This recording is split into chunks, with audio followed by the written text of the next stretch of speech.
Hoje nós vamos dar continuidade nas nossas mensagens sobre o livro de Isaías. Nós estamos no capítulo 42 de Isaías, então já abra sua Bíblia no capítulo 42. Eu vou fazer a leitura do versículo 1 até o versículo 9. Eu espero que consigamos chegar ao versículo 9, se não até o 4.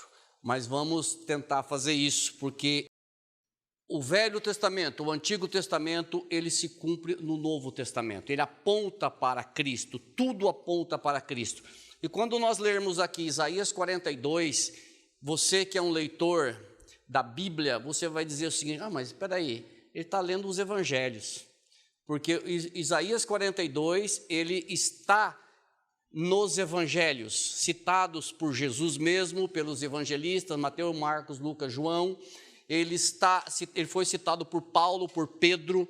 Então, a hora que nós lermos aqui, você fala: poxa, mas eu já li isso aí lá no Novo Testamento, e é verdade.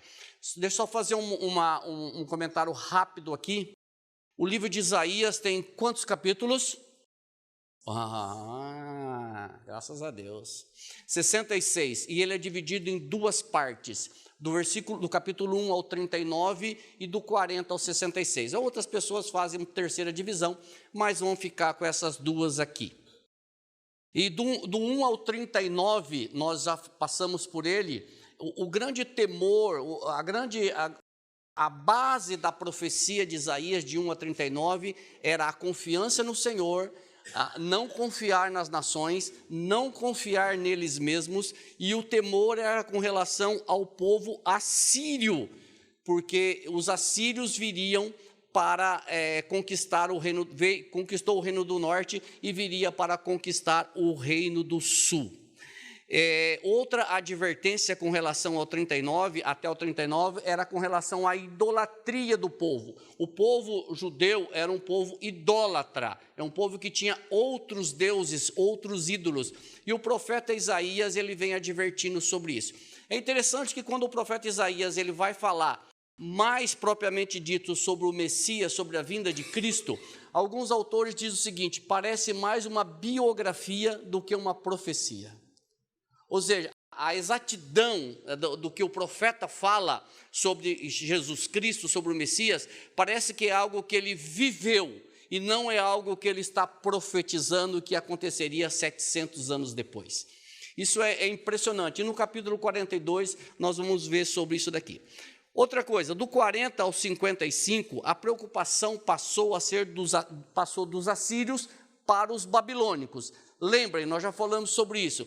Os assírios tentaram conquistar o reino do sul sob o comando de Senaqueribe, não conseguiu. O Senhor mandou o anjo e matou 185 mil soldados e ele voltou para a sua terra. Por quê? Porque quem viria para conquistar o reino do sul não seriam os assírios, mas seriam os babilônicos sob o comando de Nabucodonosor.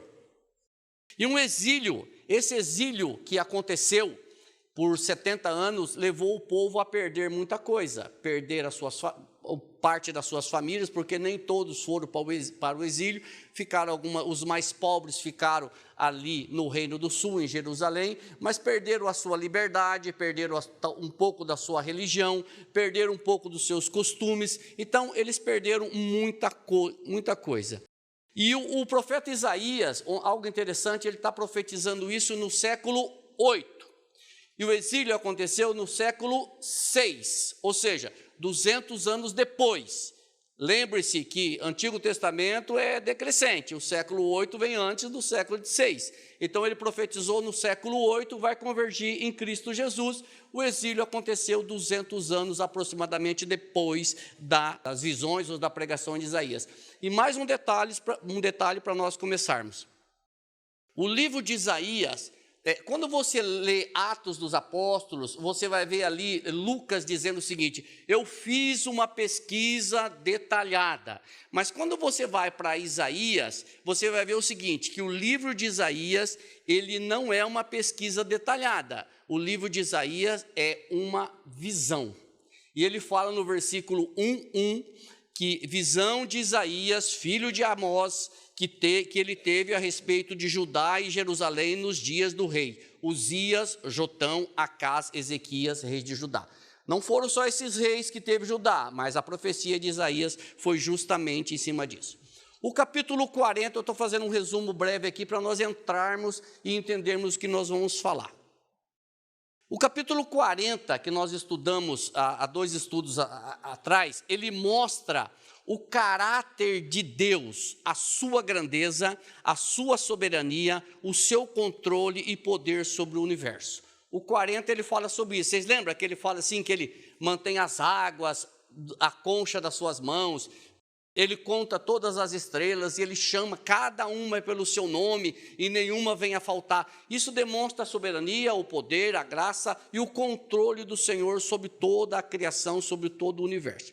No capítulo 41, ele mostra o desafio, que eu posso usar essa palavra entre aspas, o desafio de Deus com os deuses, ou seja, Deus mostrando a sua superioridade com relação aos outros deuses falsos e a sua idolatria.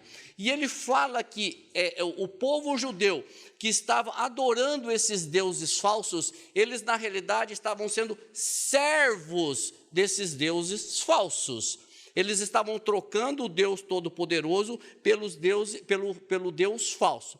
E aqui no 42 nós vamos ver um contraste com o 41, ou seja, Deus revelando no 42 o verdadeiro servo.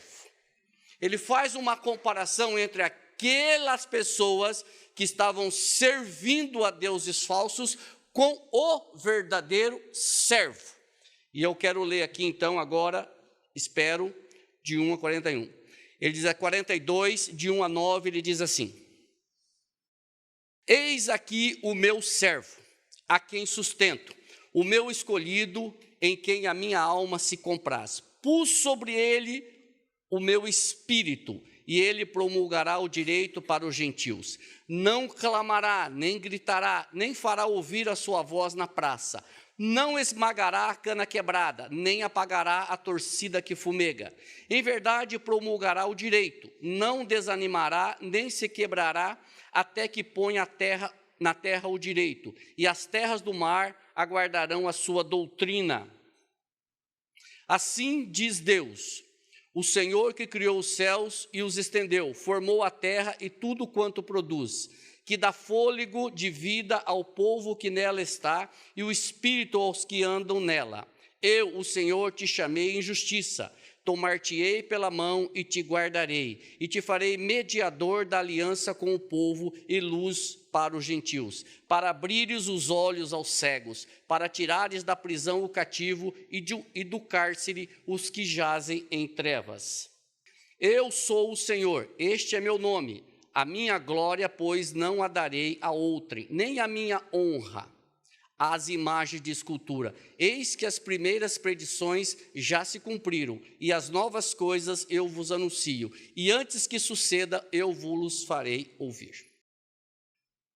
Muito bem, o que nós temos aqui? Muita coisa para nós aprendermos a respeito desse texto. Nós vamos ver, como eu disse, um contraste entre o verdadeiro servo e os servos que estavam adorando a deuses estranhos. Irmãos, o 42:1 ele diz assim: Eis aqui o meu servo, a quem sustento, o meu escolhido, em quem a minha alma se compraz. Pus sobre ele o meu espírito, ele promulgará o direito para os gentios. Aqui nós temos tanta coisa para falar, que daria para fazer um estudo só sobre isso aqui, entendeu? Mas eu vou tentar ser um pouco assim resumido, para não ficar muito... Por isso que eu disse que se eu não conseguir avançar, eu vou ficar até o 4º versículo, mas que o Senhor nos dê graça sobre isso. Irmãos, da mesma forma, aqui ó, eis aqui o meu servo, a quem sustento. De quem o Senhor está falando? Pois é, de Jesus. Mas se nós não tivéssemos o Novo Testamento, como que nós saberíamos que é Jesus? Da mesma forma que no capítulo anterior ele disse assim, ó, eu levantarei um rei que fará isso, aquilo e aquele outro. E nós entendemos que ele está falando de Ciro, o persa, pelo contexto do estudo. Aqui também, se nós não tivéssemos o Novo Testamento, nós ficaríamos no vácuo. Por quê? Porque nós temos pelo menos 3 ou 4 situações que poderiam ser este meu servo. Primeiro, ele poderia estar falando de Ciro, o persa. Segundo, ele poderia estar falando de Israel, porque em muitas partes do livro de Isaías, o Senhor usa meu servo para Israel mesmo. E a terceira, esse meu servo é Cristo Jesus.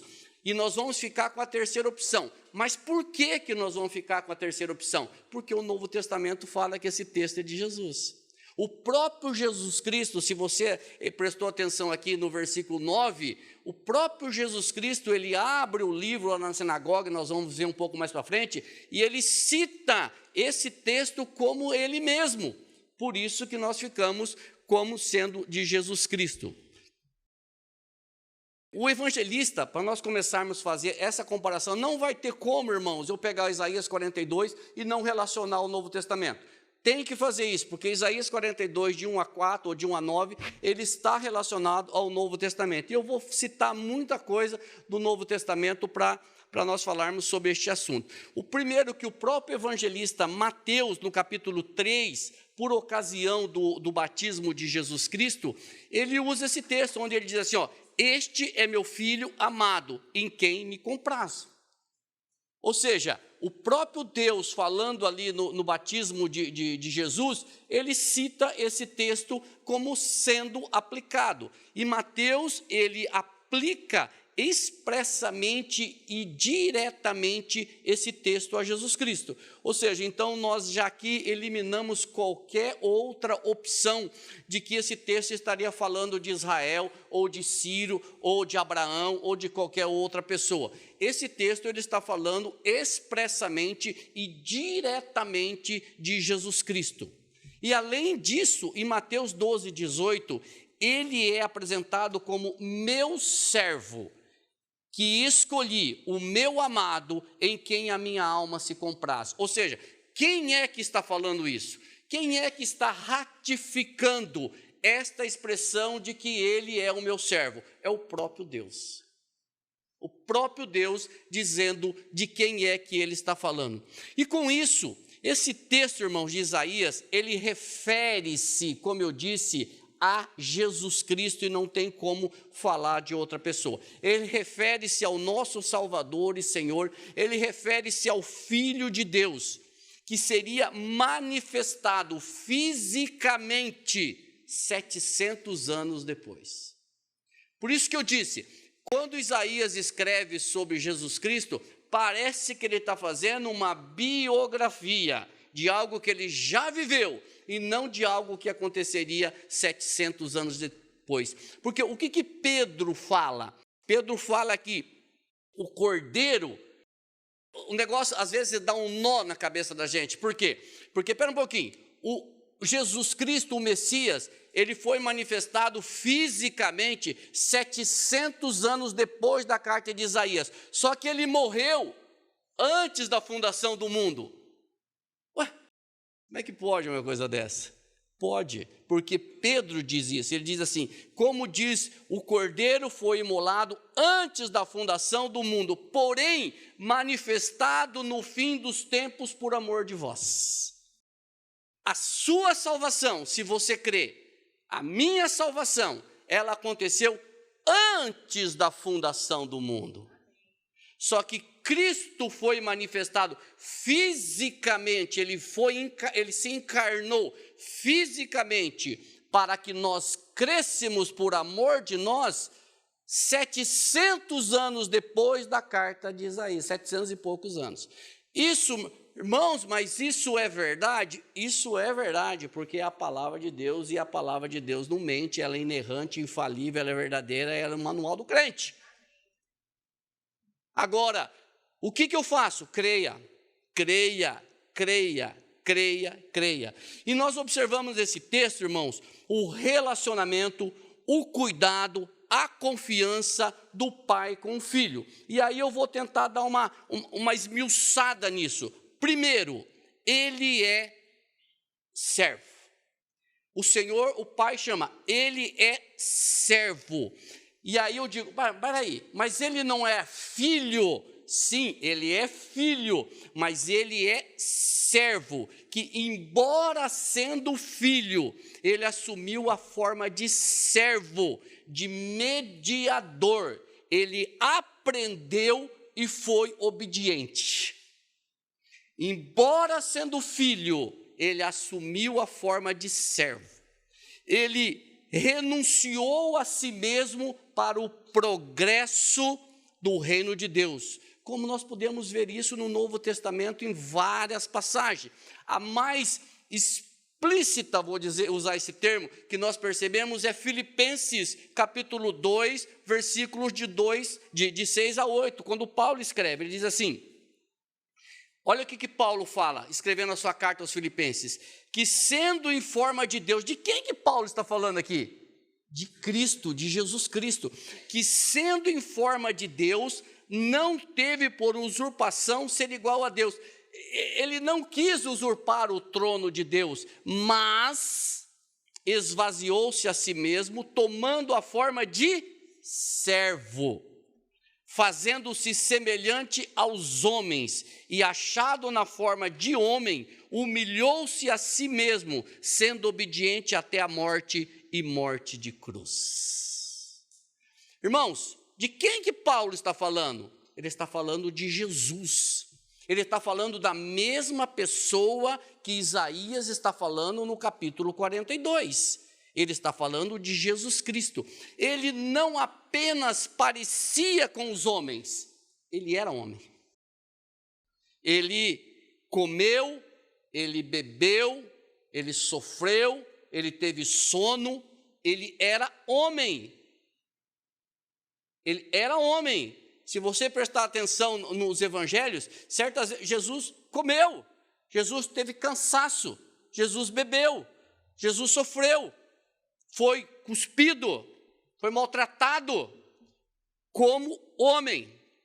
E outra coisa, a sua encarnação, a sua vinda como homem, como ele diz aqui, humilhou-se, fazendo semelhante aos homens, a sua isso que nós damos o nome encarnação, não reencarnação, não confunda.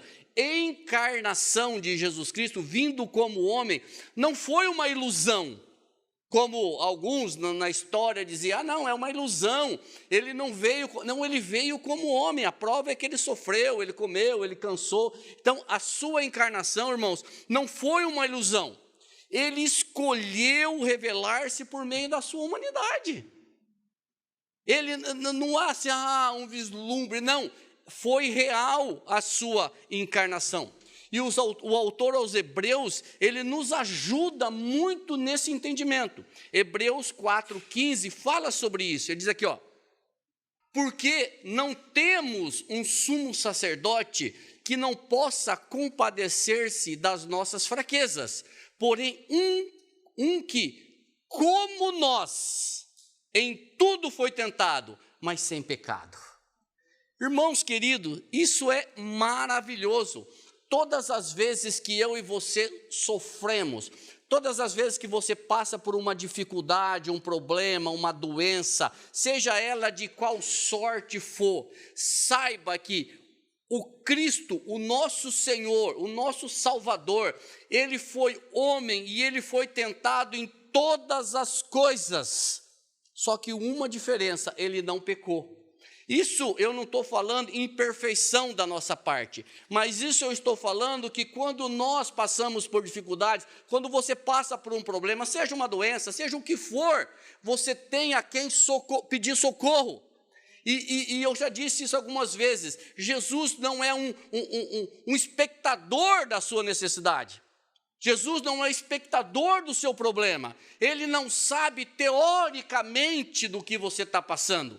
Ele sabe porque ele foi tentado em todas as coisas. E por isso ele pode me socorrer. Por isso ele pode te socorrer. Quando eu falo, Senhor, eu estou passando por essa dor no meu dedinho. Ele sabe, Senhor, eu estou passando por esse problema. Ele sabe, Senhor, eu estou passando por essa situação de saúde. Eu estou passando por um problema na minha casa. Eu estou por isso, aquele. Ele sabe o que é. Não é algo teórico. Peraí, deixa eu acessar aqui o Google para ver o que a Célia está falando sobre o problema na casa. Não! Ele sabe, por isso que ele é o nosso sumo sacerdote. Olha lá, porque não temos um sumo sacerdote que não possa compadecer-se das nossas fraquezas. Qual é a comparação que ele está fazendo aqui? Só fazendo um parênteses. Do sumo sacerdote do Antigo Testamento que ficava matando animais, derramando sangue para cobrir pecados. Aqui ele está falando do sumo sacerdote verdadeiro, que derramou o seu sangue uma única vez. Aqueles sacerdotes faziam uma vez por ano, aqui Cristo fez uma vez para sempre. Este é o nosso sumo sacerdote que se compadece das nossas fraquezas. Da mesma forma que a sua encarnação não foi uma ilusão, a sua morte e ressurreição também não foi. Também não foi. Porque Paulo, quando ele escreve a sua primeira carta aos Coríntios, ele fala disso com uma veemência tremenda. Ele diz assim, e se não há ressurreição de mortos, também Cristo não ressuscitou. E se Cristo não ressuscitou, logo é vã a nossa pregação e também é vã a vossa fé. Ou seja, irmãos, se Cristo não ressuscitou, o que nós estamos fazendo aqui?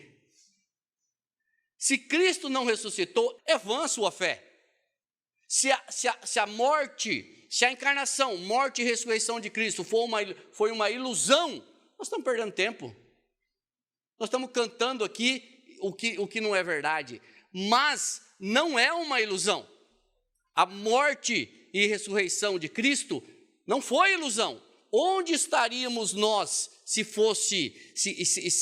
tivesse sido uma ilusão? Não havia esperança para nós. Não havia esperança. Mas certamente a morte e ressurreição dele foi real. E é real também que ele está sentado à direita da majestade.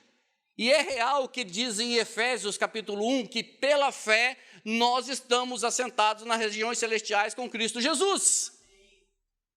Flávio, mas eu estou aqui, eu também, mas pela fé eu estou assentado nas regiões celestiais em Cristo Jesus. Por quê? Porque a encarnação dele foi real, a morte dele foi real, a ressurreição dele foi real, e ele vive para todo sempre. E ele é o meu Salvador e o meu Senhor. E se você crê nele, é o mesmo de Isaías 42, manifestado 700 anos depois, fisicamente, por amor de nós, para que crescêssemos e fôssemos salvos dos nossos pecados, como o Parolim leu aqui no começo. Segundo, irmãos, o meu escolhido. Eu acho que pelo andar aqui, eu não vou partir do quarto mesmo. Pelo meu escolhido. O que significa esse meu escolhido? Nós não podemos, irmãos, imaginar que tinha aqui uma turma e Jesus foi selecionado entre eles, o melhor candidato para vir e fazer a sua missão. Nós não podemos entender isso, por favor, de forma nenhuma. Mas também a minha mente finita carnal não consegue entender como que a soberania infinita da Trindade escolheu. Mas certamente foi assim, a sabedoria infinita da Trindade. Quando eu falo de Trindade, eu falo Deus Pai, Deus Filho e Deus Espírito Santo. A sabedoria infinita da Trindade, além da nossa compreensão, fez a escolha e manifestou o cumprimento da vontade do Pai pela manifestação do Filho e a unção do Espírito Santo. Vocês percebem aqui a Trindade agindo? Deus Pai, Deus Filho, Deus Espírito Santo. Como, Flávio? Não me pergunte, que eu não sei. Eu não sei.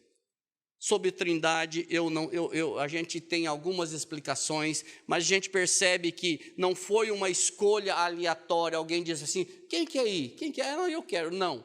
A sabedoria da soberania da Trindade enviou Jesus Cristo. E aqui nós temos justamente isso, irmãos. O Pai derramando sobre o Deus Filho a unção do Espírito Santo. O Deus Pai derramando sobre o Deus Filho a unção do Deus Espírito Santo.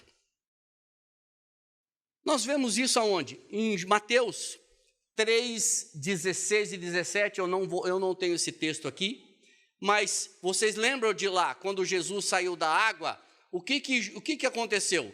João Batista viu, a Bíblia diz assim, que João Batista viu descer sobre ele o quê? O Espírito Santo. Aqui nós temos novamente uma ação da Trindade. Pai dizendo, este é o meu Filho amado em quem eu tenho prazer. O Filho estava sendo batizado, o Espírito Santo veio sobre ele e a voz do Pai falou. Ou seja, ação novamente da Trindade em prol da pregação e da evangelização e da divulgação do Evangelho. Terceiro lugar, em quem a minha alma se compraz. Eu ainda estou em 42:1. Em quem a minha alma se compraz. Essa expressão pode ser definida como uma pessoa de inteira confiança. Tem uma tradução que diz assim, em quem me apoio. Em quem me apoio. Tem uma tradução que fala justamente sobre isso. Ou seja, o Pai depositou toda a confiança no Filho, que ele realizaria a missão. E aí eu pergunto para vocês, qual é a missão? Ou qual foi a missão? E qual está sendo a missão? Há uma resposta na Bíblia para saber qual é a missão? Claro que há. E é uma resposta muito simples, clara, que qualquer um de nós entendemos. João 3,16. Deus amou o mundo de tal maneira que deu o seu Filho unigênito para que todo aquele que nele crê não pereça, mas tenha a vida eterna. Deus amou o mundo de tal maneira. Explica para mim o que significa tal maneira. O amor do Pai por mim e por você, mandando o seu Filho amado para que todo aquele que se render diante dele não vá para o inferno, mas vá para a vida eterna com ele. A missão do Filho era esta. E se você está aqui hoje, se você hoje pode dizer, eu creio em Jesus Cristo, eu sou um crente em Jesus Cristo, o meu coração foi convertido, você faz parte deste versículo aqui. Se você hoje, irmão ou irmã, que está me ouvindo, ou você que está ouvindo pela internet, se você hoje pode dizer, eu sei que isso aqui eu não conseguia fazer. Eu sei que isso aqui foi uma ação do Espírito Santo no meu coração, porque o meu coração não queria isso aqui. Mas hoje eu quero isso aqui. Saiba que você faz parte deste versículo. A missão, irmãos, a certeza de que ele traria muitos que estavam perdidos à glória. Entre estes estávamos eu e você. Deixa eu só fazer uma confissão aqui. Eu falei no grupo. Sabe aquela passagem das bodas que está lá no Evangelho? Eu já tinha lido aquela passagem inúmeras vezes, faz tempo isso. E eu nunca tinha entendido, irmãos, irmã, que quem estava nos valados, nos becos, na segunda chamada que o dono da festa manda, vai buscar quem está nos valados, nos becos, quem estão perdidos, traga eles para a festa. Eu nunca tinha entendido que quem estava no beco, nos valados, perdido, era eu. Era eu. Que eu fui chamado, eu fui trazido, o Senhor me trouxe. Porque se fosse pela minha vontade, eu vou adiantar uma frase que eu não sei quem falou. Se alguém souber, você me fala que eu não sei. Alguém diz assim, acho que foi o Alexandre que citou isso daqui, Alexandre. Diz assim, o coração do homem não move 1 centímetro em direção a Deus, mas move quilômetros para se afastar dele. Vou repetir. O coração do homem não move 1 centímetro em direção a Deus, mas move quilômetros para se afastar dele. Se você hoje crê, saiba que não foi porque você quis. Não foi porque você diz, agora eu vou ser crente, agora eu vou crer. Se você crê hoje, não se engane, foi o Espírito Santo que arrancou o véu da incredulidade do seu coração. Foi o Espírito Santo que trouxe, puxou. Não foi pela sua beleza, não foi pelos seus belos olhos azuis, não foi pelo seu poder aquisitivo, não foi pela tua sabedoria, não foi, foi pela graça e a misericórdia do Senhor. Pela graça e a misericórdia do Senhor. E Jesus falou sobre esta missão dele lá em João 6,39. Lembra que eu falei para vocês, irmãos, que não vai ter como eu não ir para o Novo Testamento? João 6,39, ele fala dessa missão, ele diz assim, e a vontade de quem me enviou é esta, que nenhum eu perca de todos os que me deu. Pelo contrário, eu o ressuscitarei no último dia. Oh, glória! Irmãos, isso aqui, para quem crê, é segurança eterna. É segurança eterna. Leia de novo e creia. A vontade de quem me enviou é esta, que nenhum eu perca de todos os que me deu. Querido, se você hoje é um crente em Cristo Jesus, você está seguro, não pela tua força, mas pela graça e a misericórdia. Por outro lado, não é porque você está seguro que você vai viver uma vida de libertinagem, mas você vai viver uma vida de adoração, de louvor, de gratidão, de leitura, de oração. Por quê? Porque você está seguro em Cristo Jesus e você será ressuscitado naquele dia. Que coisa mais maravilhosa do que isso, irmãos? Que coisa mais maravilhosa do que isso? Saber que nós estamos passando por essa vida e um dia nós seremos ressuscitados pelo Senhor para viver eternamente com Ele. Irmãos, isso é de encher os olhos de lágrimas. Isso é de encher o coração de lágrimas, não sei se é possível isso, mas isso é de dobrarmos os nossos joelhos diante do Senhor e dizer, Senhor, muito obrigado, porque eu não ia conseguir fazer isso. Nunca, não tinha condições, mas o Senhor fez isso por mim. Quarto, irmãos, Jesus. Quarto, pus sobre ele o meu espírito.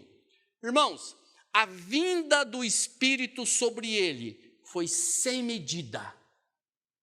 Foi sem medida, ou seja, não havia limitação do Espírito Santo em Cristo. E eu falo para você, o próprio profeta Isaías já tinha profetizado isso lá no capítulo 11, no versículo 2, quando ele diz assim, no versículo 1 e 2, perdão, ele diz assim, do tronco de Jessé. Quem é Jessé? Quem é Jessé? Pai de Davi. Jesus vem da descendência de Jessé, da descendência de Davi, da carne. Do tronco de Jessé sairá um rebento, um filho, e das suas raízes um renovo. Aí vem, repousará sobre ele o Espírito do Senhor, o Espírito de sabedoria e de entendimento, o Espírito de conselho e de fortaleza, o Espírito de conhecimento e de temor do Senhor. A ação do Espírito Santo sobre o Filho, a ação do Deus Espírito Santo sobre o Deus Filho foi sem medida. Sem medida, irmãos. E João Batista viu isso quando o Espírito pousou sobre Jesus. Ele diz assim, lá em João 1,32, e João testemunhou dizendo, vi o Espírito descer do céu como pomba e pousar sobre ele. Vocês imaginam, que eu fico olhando, eu fico fazendo essas coisas, eu falo, meu Deus, que privilégio. Você imagina o privilégio de João Batista, batizando Jesus Cristo, olhando e vendo o Espírito Santo descer sobre Cristo. Eu vi o Espírito Santo descer como pomba sobre ele. Que coisa mais maravilhosa. Irmãos, Isso nós percebemos a profecia de Isaías 42 sendo cumprida de forma maravilhosa no Novo Testamento. E quinto, ele promulgará o direito aos gentios. O que significa isso, irmãos? Aqui é a obra para a qual ele foi nomeado. Não somente entre os judeus, mas também entre os gentios. Tem algum judeu aqui? Não. Então todos nós somos da segunda turma. Todos nós somos gentios. Ou a Bíblia chama no Novo Testamento de gregos. Irmãos, nós somos gentios. Para e pensa, a obra não foi apenas para os judeus, mas a obra também foi para os gentios, chamar os gentios para a salvação. É aquilo que o Novo Testamento diz, o que estava oculto foi revelado, foi deixado claro, a inclusão dos gentios no plano de salvação. Graças a Deus por isso. E Paulo entendia isso de forma clara, quando ele escreve a sua carta aos Romanos, no capítulo 3, 29 e 30, ele diz assim: é porventura Deus somente dos judeus? E não o é também dos gentios? Também dos gentios, certamente, visto que Deus é um só, que justifica pela fé o circunciso e por meio da fé o incircunciso. Em qual dessas categorias você se enquadra? No circunciso ou no incircunciso? No incircunciso. Circunciso, ele está falando dos judeus, que salva pela fé o circunciso, o judeu, e o incircunciso, o gentil. Os gentios, ou seja, a salvação não é a circuncisão, como o Marco pregou aqui esses dias. A salvação não é a circuncisão, porque o próprio Paulo vai dizer que a circuncisão não é nada, mas Cristo é tudo. Ou seja, ele salva pela fé o circunciso e pela fé o incircunciso. Nós somos os incircuncisos, ou seja, os gentios. E Pedro também, não só Paulo, Pedro também instruído pelo Espírito Santo. Vocês lembram aquela passagem de Atos dos Apóstolos, capítulo 10, quando Pedro foi pregar na casa de Cornélio? Cornélio era judeu ou era gentil? Cornélio era gentil. Pedro foi pregar na casa de Cornélio e o Espírito Santo agiu lá. Só que os irmãos lá de Jerusalém, que eram judeus da circuncisão, ficaram bravos. Por quê? Porque eles tinham a mentalidade, talvez, de que o evangelho fosse somente para os judeus. Aí Pedro foi na casa de Cornélio e o Espírito Santo agiu ali entre os gentios. E aí chamaram Pedro para Jerusalém, dizendo: você entrou na casa de um gentil, você comeu com ele. E a resposta de Pedro, em Atos 11, é maravilhosa, é reveladora. Ele diz assim: e quando comecei a falar, caiu sobre eles o Espírito Santo, como também sobre nós no princípio. E lembrei-me do dito do Senhor, quando disse: João certamente batizou com água, mas vós sereis batizados com o Espírito Santo. Portanto, se Deus lhe deu o mesmo dom que a nós, quando havemos crido no Senhor Jesus Cristo, e aqui vem, irmãos, quem era então eu para que pudesse resistir a Deus? Aquele Pedro soberbo aqui se rende e diz: quem era eu, irmãos, diante da ação do Espírito Santo? E essa deve ser a nossa postura, irmãos, sem soberba, sem arrogância, sem prepotência, sem justiça própria. Ô Senhor, quem sou eu?